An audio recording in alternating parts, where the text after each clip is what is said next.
Hoi julle, my naam is Chrisanda en ek is vir meer as 20 jaar in kinder- en oueropleiding.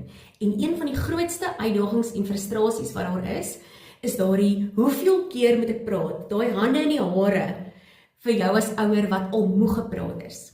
Baie keer dink ons, dis net ons kinders wat ongehoorsaam is en daar's niks wat jy kan doen nie. Die goeie nuus is, daar is baie wat jy as ouer kan en moet doen. Praktiese goeders. Tydens hierdie werkswinkel van 90 minute gaan ek vir jou kom wys en kom leer praktiese goed wat jy kan implementeer, sodat wanneer jy praat, jou kinders luister en aksie neem. Dit beteken hulle doen wat jy vra. Ek gaan 4 komponente bespreek.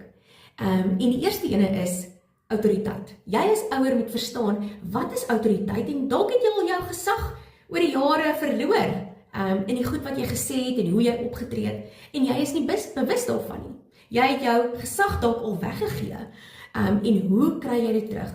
Ek gaan praktiese boustene met jou kom bespreek van wat jy kan implementeer om jou gesag terug te kry en te versterk. Dan gaan ons kyk na temperament.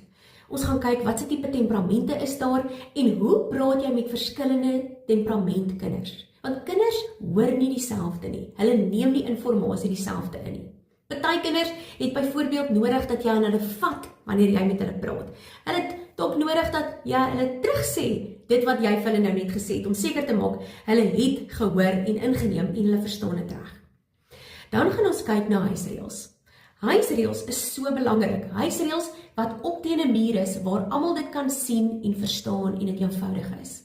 So ek gaan vir jou kom wys hoe om met net 5 reëls elke reël waarna jy kan dink te dek en dit op so 'n manier teen die muur te sit, kleurvol, dat selfs 'n 3-jarige dit onthou en verstaan.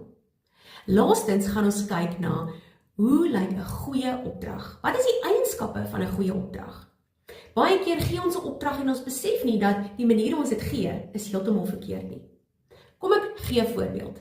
'n Goeie opdrag is geadresseer. Dit beteken, die A staan vir geadresseer.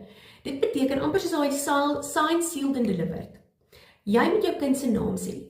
As jy net sê, sal iemand asseblief vir ons kom dek? Sê meeste kinders net, wel, my naam is nie iemand nie, so my ma of my pa praat obviously nie met my nie. Maar as jy kind se naam sê, dan weet hy, jy het met hom gepraat en hy moet daai opdrag uitvoer.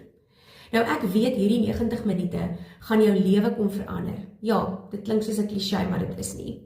Nou, maak seker dat jy my volgende hoeveel keer moet ek praat werkswinkel bywoon, of jy kan self een reël deur my te kontak. Nou ja, ek sien uit om hierdie ouerskappad saam met jou te stap.